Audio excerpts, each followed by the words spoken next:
Welcome back on the AM show. Now, there's a lot to talk about as we kickstart the conversation for the big stories, and we place it at the doorstep of these two parties, the NDC and the NPP. In fact, the NPP to this end and the NDC as well. They both join the conversation as we talk about what exactly is happening. Now, in recent times, we have had quite a bit of a tussle or a scuffle between the two parties on the point of arresting certain members of the other party for perpetrating certain acts, for speaking certain things that they felt were inimical to our democracy and to our electoral fortunes going into 2024. Yesterday, the Inspector General of Police, Dr. Ekufu Dampare, had quite an interaction with both of these parties on the way forward toward election 2024 and the different approach that the Ghana Police Service was employing. Rather than wait just a few months to the elections and put in place certain measures, they have already started a system that will ensure that peace prevails. That is on the police end. But as far as the two parties were concerned, there were also interactions in terms of those calls for the arrest of the likes of former President Mahama or now Agric Minister Brian Echampo. But where do we go from here? Do these two political parties, these two juggernauts, are they in alignment with what the IGP said? Well, joining us for a conversation, we have Abraham Amaliba. He has joined the conversation already. He is head of legal affairs with the National Democratic Congress. Mr. Amaliba, a very good morning to you. Thank you for joining the conversation. Thank you, and good morning to you and to your viewers. Great. It's really good to have you. Now, I'd just like to start off from that interaction yesterday. Your party's General Secretary, Fifi Fiavi-Kwete, was there, and we also saw his opposite number from the NPP. I'm talking about Justin Frimpong-Kodia, who was also there. What are your key takeaways from that interaction, sir? Thank you very much. Let me start by saying that there was a meeting yesterday at the party headquarters, and we are going to formally respond or react to the press release of the police. Okay. When you read the police press release, it creates the impression that everything there at the meeting with the police administration went on without any hitches, if I was to say so. The NDC raised some concerns about the conduct of the police. That was not captured in their press release. For instance, we were baffled why, after almost 3 years, the perpetrators of the Techima South shooting incidents have not been apprehended. And so we were of the view that that cannot be. So following that, the police wrote to us yesterday to present 2 of our members from Techima South to meet with they have a unit called Cold Cases Unit, or how did they mention it? I don't know how it is called, but cold something. Cases that have been there for a long time. Yeah. They call it Cold Cases Unit also. So following our protests at their inability to bring to book the killers of the 2 people in Techima South, they have sadly resurrected, and they wrote a letter to us saying that if we could bring 2 people from Techima South to assist in the investigations.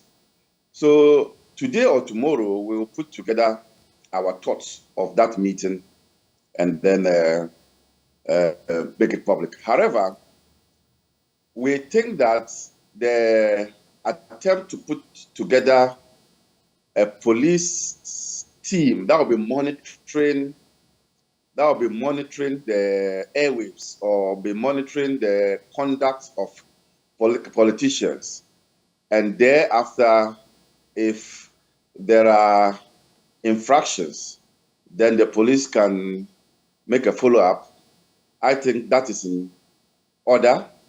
But I just think that once this is a joint effort between the police and the political parties, and modern day policing requires what we call shared responsibility, they should include a legal team of each of the political parties on this police legal committee that they think is good to set up. Because for me, if what then are your concerns about this police setup? What are your concerns? I'm saying that is good. It's good. But I'm just asking that they should broaden it because it's a shared responsibility. They should broaden it to include the legal team members or legal directors of each of the political parties to assist the legal team of the police. So that is my recommendation. But putting up that team is good. But I'm just saying that they should broaden it to include the directorates. Okay. Let me get to Nana Wachi, who also joins the conversation, national organizer of the New Patriotic Party. Nana, a very good morning to you. Hello? Can you hear me? Good morning. I can hear you now, loud and clear. I hope you're well, sir. Oh, yes. By God's grace, I'm doing well. Great. It's been quite a while since we caught up. I think the last time was a number of years ago at the Vice Chancellor's office or so for the University for Professional Studies, Accra. There was a book launch there. Yes, that is true. Anyway, so for you, following what happened yesterday as far as that interaction with the IGP on the one end and the two major political parties, your party, the NPP, and the NDC, what were your chief takeaways? You've heard Abraham Amaliba, who says, yes, he's in agreement with a lot of what was said. Yes, that body that has been put together by the police service to handle election-related matters is a good step, but he also has his concerns about some of the discussions that were had on which the NDC begged to differ in various ways. For you, what were your key takeaways? Thank you very much, and good morning to my senior, Mr. Amaliba. Yes. Okay, now it appears your voice is dipping. I don't know what is going on. So I'm now struggling. Is it okay now? Yes, much better. It's much better, okay. Right. I was saying that good morning to you, your cherished listeners, viewers, and then also to my senior, Mr. Amaliba. Yes, I mean, it was a very good move from the police leadership led by the IGP himself. We also received a letter requesting for a meeting. Myself and the General Secretary represented the party, and then on the side of the NDC to the National Chairman, the General Secretary. Later on, National Chairman had an emergency. He had to pull out of the meeting, and then Sami Jemfi also came in. The atmosphere in the meeting was very conducive. It was full of humor, serious work. Now, three things the police said. First of all, they have noticed that there seems to be a rise in the political temperature after the comments made by Honorable Barney Champon, which attracted the attention of especially our main opponent, the NDC. They issued a statement. We also issued a counter statement. Subsequently, Lawyer Maliba also petitioned the police CID, requesting that Honorable Barney Champon be arrested, investigated, and prosecuted. The NPP, led by also myself as national organizer, also petitioned the police for the arrest of former President Mahama and Mr. Shedun Ketia. If you recall, yesterday they issued a statement which is generally the reflection of the meeting we had.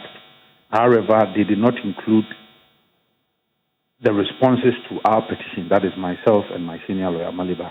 And I think professionally so, it was because they did not want to respond to our petition in their release. They had indicated in the meeting that they were going to officially respond to us. And they also introduced us to some new interventions that they've introduced. First of all, the National Election Security Task Force Secretariat. You would notice that usually they set up a secretariat to manage security issues relative to general elections when it is getting close to the general elections. But now they feel that all year round there are election issues, there are political issues, so they should have a permanent secretariat to manage the security aspect of these political activities. So they have introduced a permanent desk, a permanent secretariat for that. They introduced us to the secretariat, and then also they move further to mention that they have also set up another secretariat, so to speak, which is a legal structure within their setup, which runs all of these controversial political statements, and then they use applicable laws, they run it through a lot of stuff, and then they ascertain whether it meets the threshold that can be referred to as a criminal offense. So in that regard, they had used the same mechanism for the comment made by the former president, His Excellency John Dramani Mahama, the same processes, Chairman Esedun Tetia's comments also passed through that, and then Honorable Bani Champon.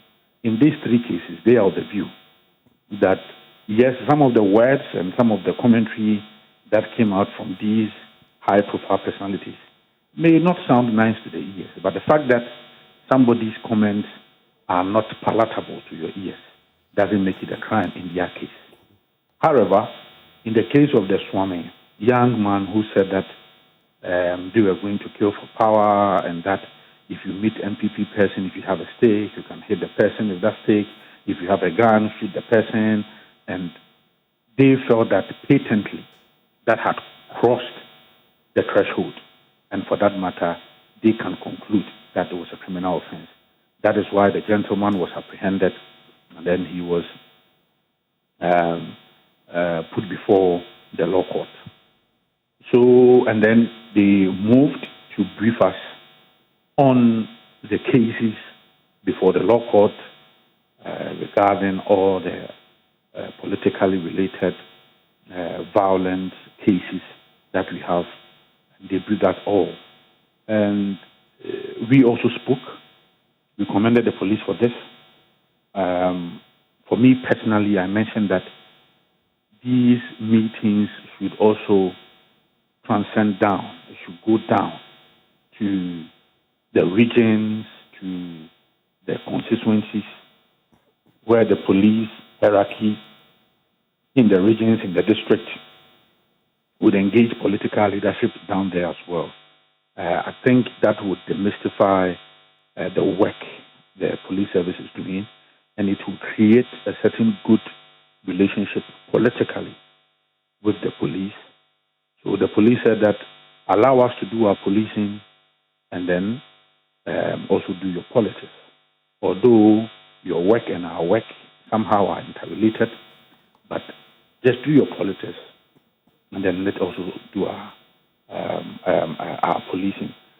Finally, one important thing the IGP also mentioned, that he would request from all political parties. It was actually a plea that we should not incite the general public against the police, because it is the only police institution we have that has existed or it predates even Ghana's independence.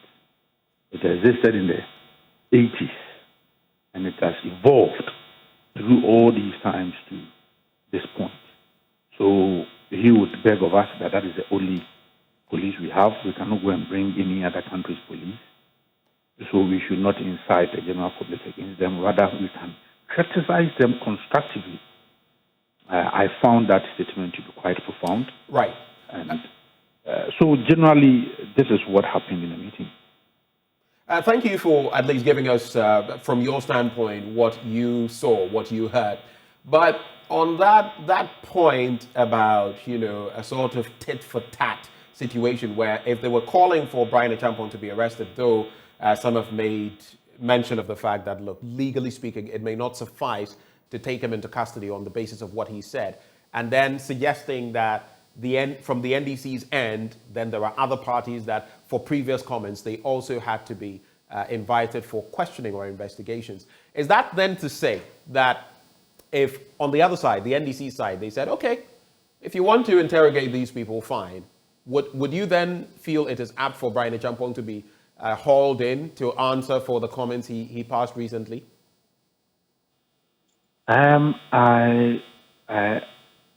If you can repeat the question, but what you are saying is that if the NDC, I did not get the question right. If you can. So all I'm saying is you have called that, look, on their side, the NDC side, some comments have been passed in the past, okay?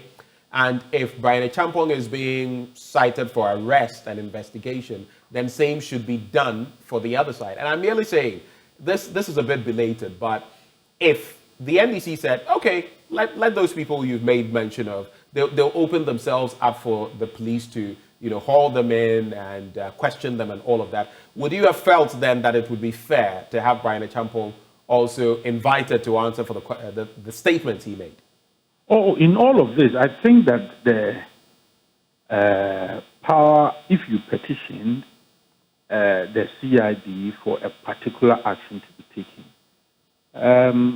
I think that it is discretionary on your part whether to call the person or not. So, for that matter, if the police decided to call Honorable Brian Achampong, I don't think that they would have had anything to say than to comply. I mean, we are a law-abiding political party. If the police had decided to invite Mr. Mahama and then Chairman Stephen Ketia, I think that they would have done the same. That is my view. But I do not want to preempt these actions. They have done their work. They feel that the petitions that we have sent do not meet the threshold, okay, which would warrant any sort of invitation or arrest or investigation, but rather to call the political party, because in their view, they think that some of these comments, although it may not be criminal per se, also had the propensity to raise the political temperature. So, on that very point, raising the political temperature, do you feel the comment by Brian Achampong could have done that? It may not have been criminal, so to speak, but do you feel it did that? Or could have? For us as a New Patriotic Party, we have said that we support it 100%. We don't find anything wrong with it. People may have other comments and other say around it. We've had political watchers saying that it could have been said in a different way. Fine. That is part of democracy. I mean, divergent opinions, people expressing their views on all of these matters, that is fine. But for us as a New Patriotic Party, we thought that there was nothing untoward in whatever he said. He premised it on certain facts. You need to contextualize it. He was not saying that he was going to do this or that. He rather put it in context, and there were some fundamental facts he based his comments on. So we thought that there was nothing wrong with it. But then IDP says that this thing attracted a lot of comment from people. We think that it brought up the political temperature high. Yes, I think these are things that we would, as a political party, will go into our conclave, and then we would manage the outcome of this meeting so that we don't have some of these things happening again. All right. Of course, sometimes you don't want to ratchet up certain sentiments out there. But let me come to Abraham Amaliba on you made a point earlier that in that meeting with the Inspector General of Police, there were some things that were discussed. In fact, some of what the Ghana Police Service released that you had issues with. Which ones especially did you take issue with and why? If you could clarify briefly for us. Let me state categorically that, as your pictures will show, I wasn't in that meeting. Right. I am aware of You that. noticed that, yeah. So I had a briefing yesterday. But I mean, at from the what you've party, gathered, you can just let us know. from the party headquarters. Now, we raised concern about the inability of the police to apprehend those army officers who shot and killed 2 people in Techimas South. And we said that 3 years running is 3 years too long not to have apprehended them, particularly when there are videos showing the army pointing guns and shooting at unarmed civilians who were just at the spot there to observe collation. So like I indicated earlier on, I think based on that comment or that concern we raised, they wrote to us yesterday asking that if we could provide 2 people from the Chimasaf to come and assist the police in the investigations regarding the Chimasaf killings. So that was one. We raised the issue of, if you remember, during the registration process, a teacher was killed somewhere in Banda, the registration process. And we were of the view that that one has taken too long, and they were talking about an autopsy report that they haven't laid hands on, and the doctor has not provided that autopsy report. And that, for me, was a lame excuse. So today, like I indicated, we have agreed to release a press statement that would outline our concerns with our meeting with the police administration. Well, thank you for making that point there. So moving forward on some of the points that are made by the IGP, and let me just take a look at that statement. There are different aspects of it that I want us to take a quick look at. If we can project it as well, we'll just put it in the background so you can see. When you look at that police statement, yes, we've made mention of the fact that it was an interaction between your 2 parties. It was called at the instance of the IGP. Both parties aired their grievances, and then there were the strategic interventions that the IGP made mention of in terms of that transformational agenda. And then he spoke about, like you've been mentioning, Abraham Amaliba, he spoke about the arrest of and prosecution of some 14 members of the NPP related to their constituency election in Enchi, and 9 out of the 16 wanted individuals as far as your Congress in Cape Coast was concerned. And then there was also the update on the status of the 2020 general election. We've been talking about that body that has been put together. But the IGP makes mention of the fact that this is a complete departure from the old order, where an election security task force was put together just some months before. On that specific body that has been set up, the Police Election Security Secretariat, from the information that you gathered, what would be the role, what would be the part that both of you, the NDC and the NPP, would have to play in support of this agenda for peace ahead of the 2024 elections? What can you share with us in that regard, Abraham? Let me state that it is important for the NPP and the government to know that they have a much bigger responsibility to keep the peace of this country than anybody else, because they are the ruling government. And so that must sink well for them to understand. That is the reason why we find it unfortunate if members of this government go about making statements as if they are not in government. Because the stakes are high, and the responsibility placed on the government is also high. So it is for the government to conduct itself in a way that would suggests to all of us that they are interested in keeping the peace. The next point is that the police should be even-handed. The police should show independence of the ruling government.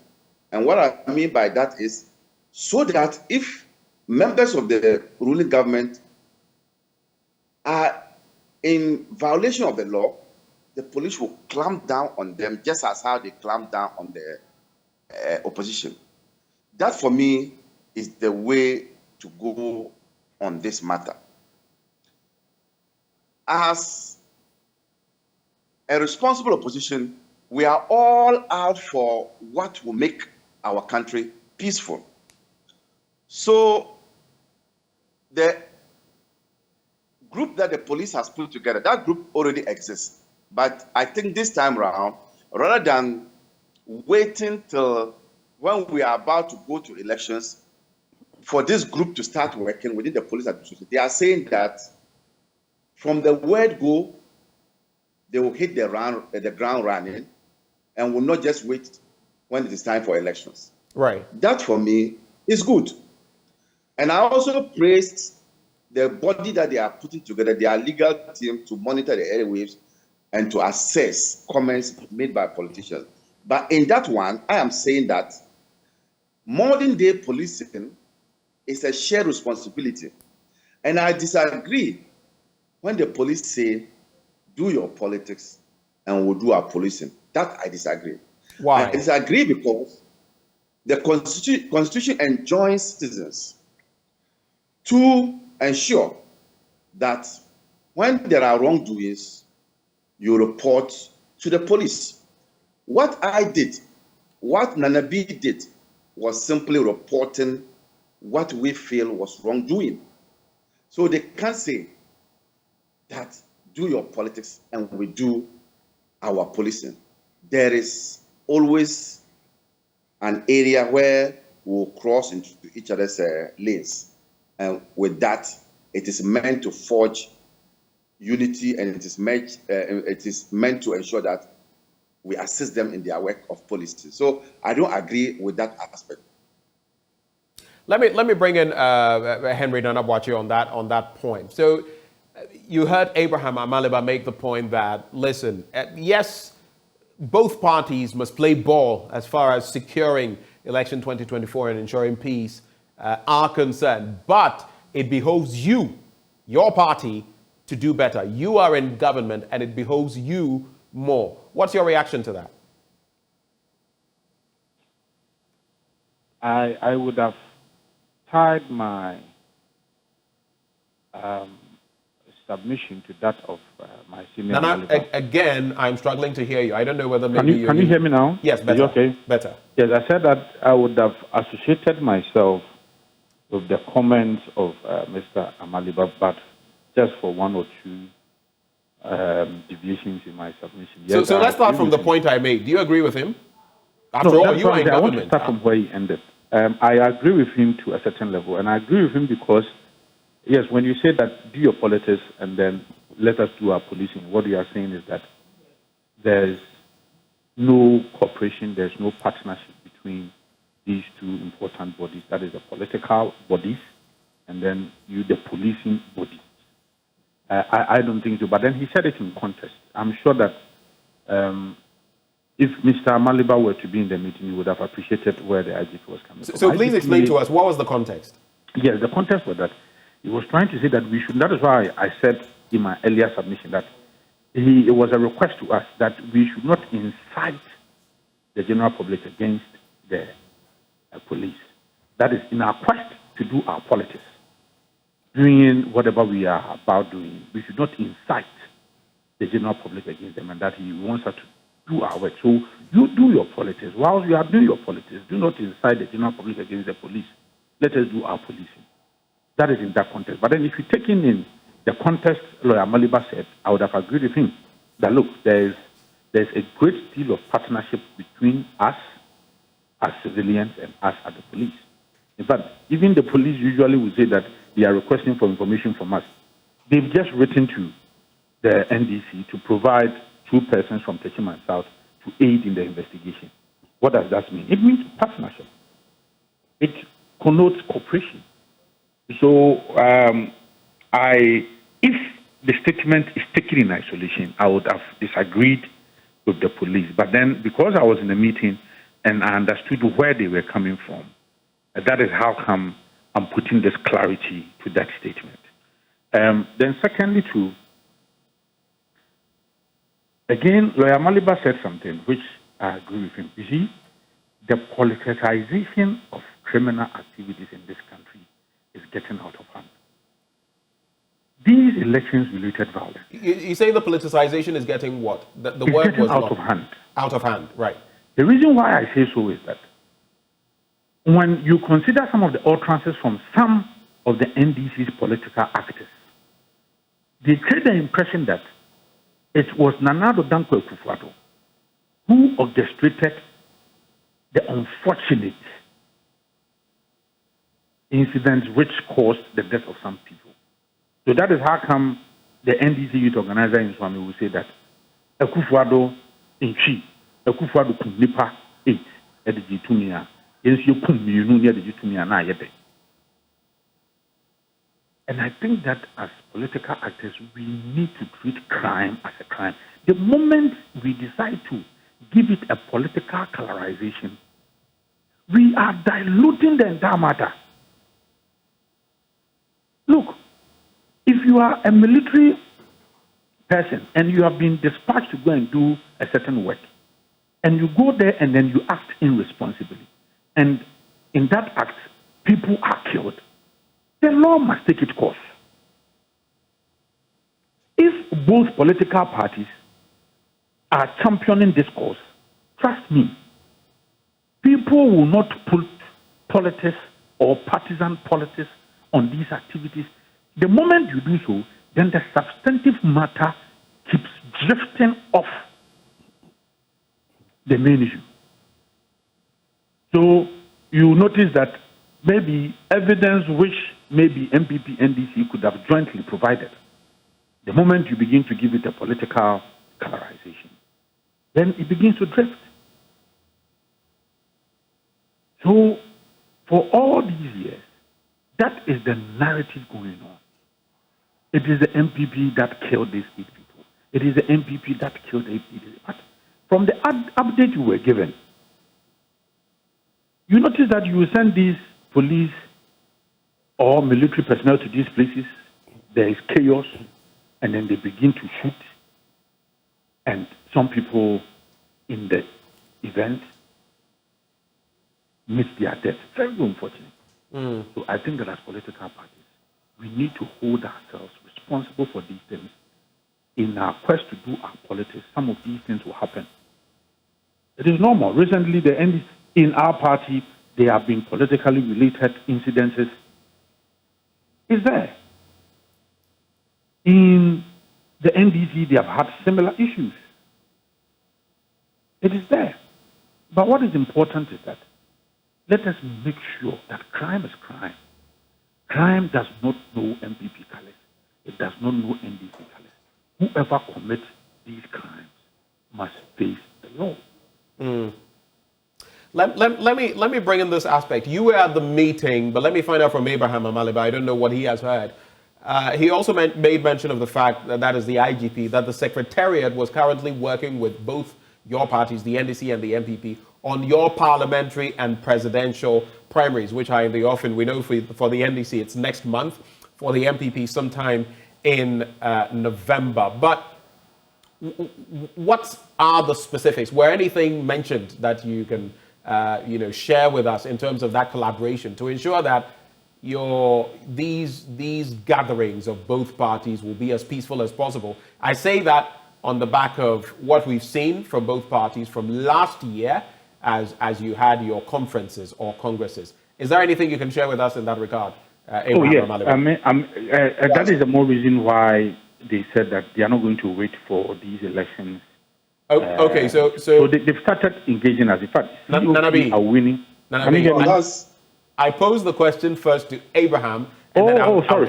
I thought you said that because I was in the meeting. I heard that. Yes, I made mention of that. Sorry, but you can always come in right after he's done, please. Oh, that's fine. That's okay.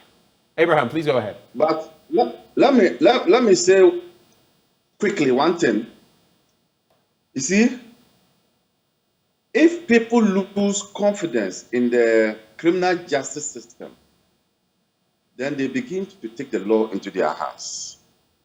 So, granted, Nana Akufo-Addo may not have said kill people, but after those people were killed, what remedies have been put in place to ensure that those people get justice? That's the question. And it has been 3 years now.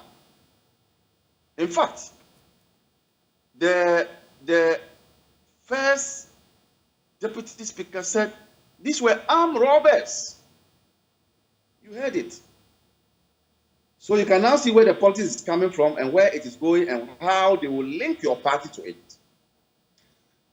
No president in this country would commandeer troops to go and shoot citizens. No president would do that.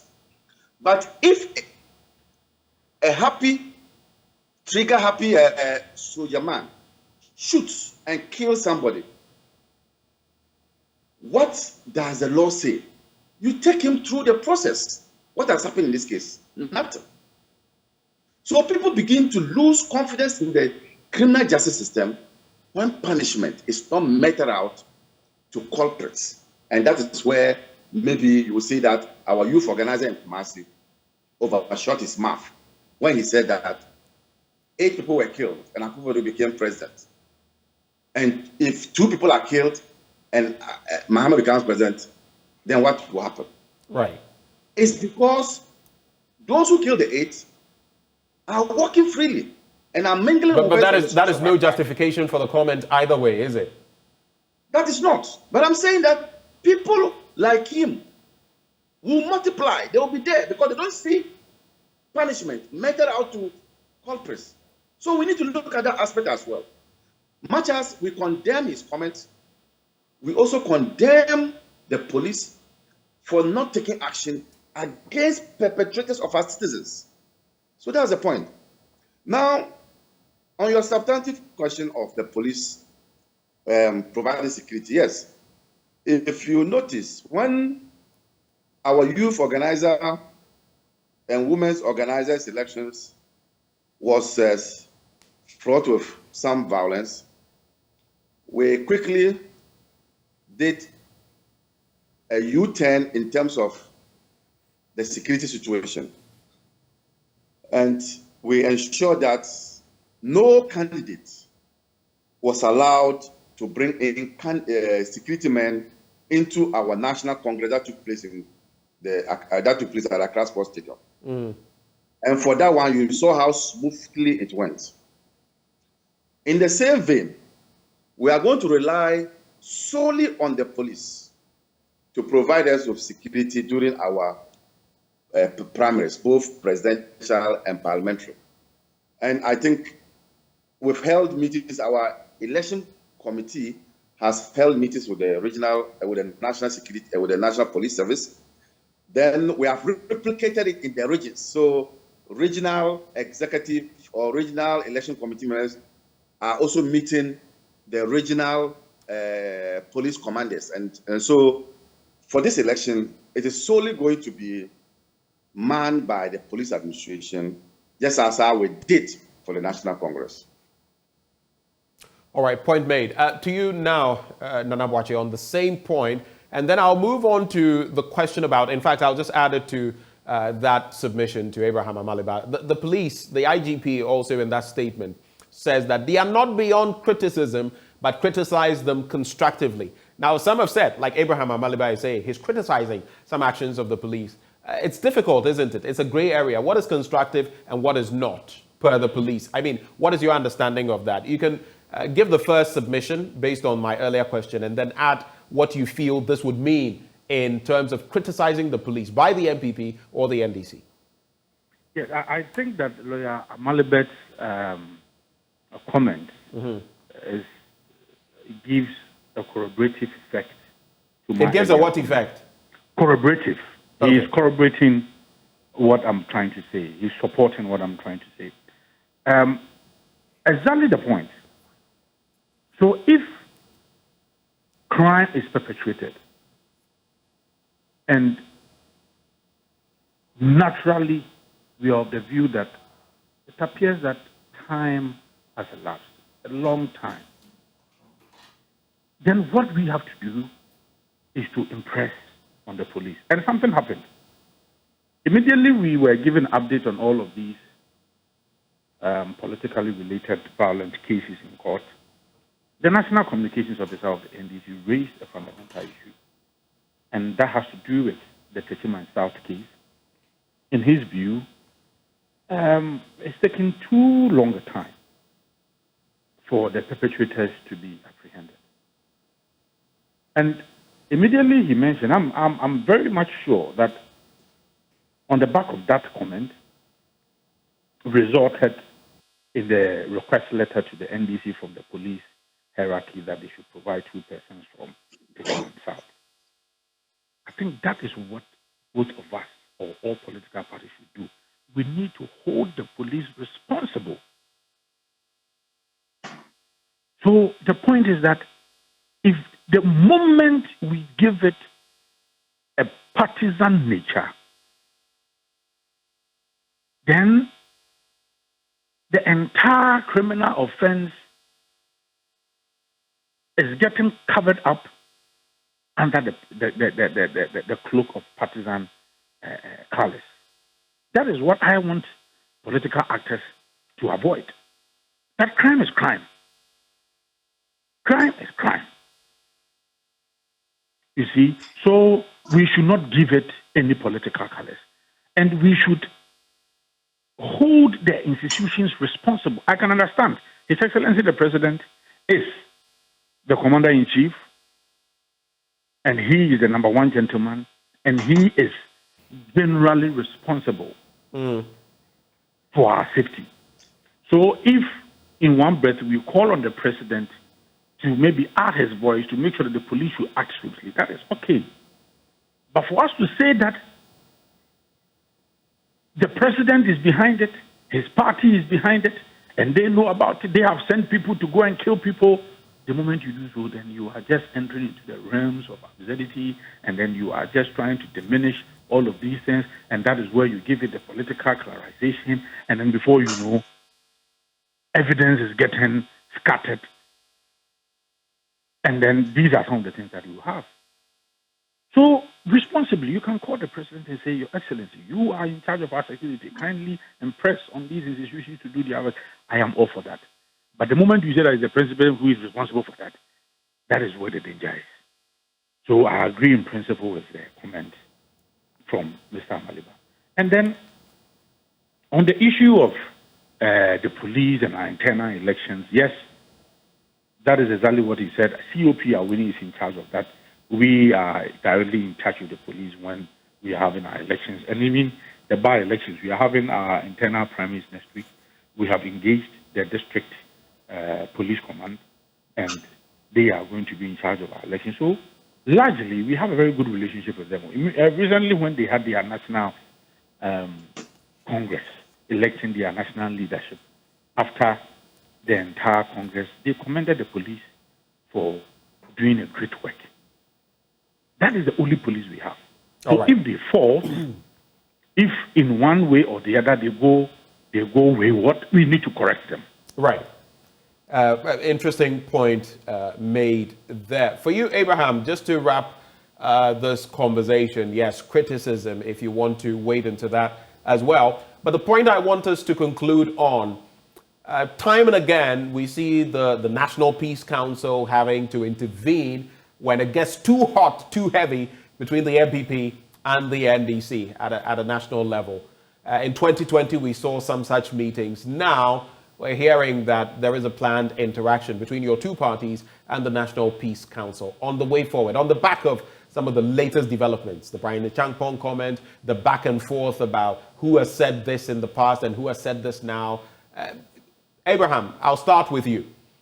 What can you tell us about the NDC's preparations ahead of that meeting, which from what we gather will take place today? Well, that didn't come up at our meeting yesterday. That we had a functional executive committee meeting, but as a political party, we have been meeting the National Peace Council. We have a team that is on standby anytime there's a call to meet the National Peace Council. So we are waiting to hear from them when we attend the meeting. But it is important that the National Peace Council is proactive.